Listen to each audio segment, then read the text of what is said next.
Well, Danica, well, it certainly isn't an ideal Christmas, certainly what many of these people in hotel quarantine and hotel isolation had planned for. They are making the best of it. Now, I spoke to a family from New Zealand. Now, they actually have been in quarantine just since Monday, so they still have a couple of weeks to go. They are quarantining at one of the many Brisbane hotels that are offering hotel quarantine. Now, they are from New Zealand. They actually travelled to Australia. There were a couple of instances where some New Zealanders thought that when the Premier eased restrictions for other parts of Australia a few weeks ago, that included New Zealand. Now, they arrived and then were told that they had to go into hotel isolation. So certainly they are facing another almost 2 weeks in isolation.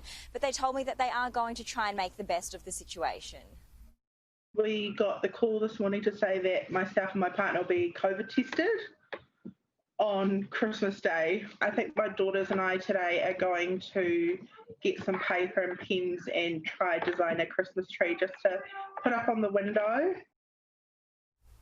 So certainly being tested for COVID-19 is not what anyone thought they might be doing on their Christmas Day, even this time a year ago. But unfortunately, it is the reality faced by thousands of Australians and travellers who are currently in hotel quarantine. Of course, here in Queensland, that does include some people from New South Wales, since the hard border was put back into place at 1 a.m. on Tuesday. Following that time, anyone who'd been in the New South Wales hotspots who wanted to come into Queensland had to go into hotel quarantine at their own expense. Now, that move by the Queensland Premier has, of course, caused outrage within the tourism industry, many of whom were banking on these southern travellers to come up and spend some much-needed economic dollars. So certainly the message today from the tourism industry for Queenslanders and anyone else is, if you can, to come up and holiday in Queensland. And so far, though, it does appear that those border measures, although they have come under criticism from the New South Wales Premier, which has then been defended by the Queensland Premier, saying it's not fair to say that Annastacia Palaszczuk has ruined Christmas. Well,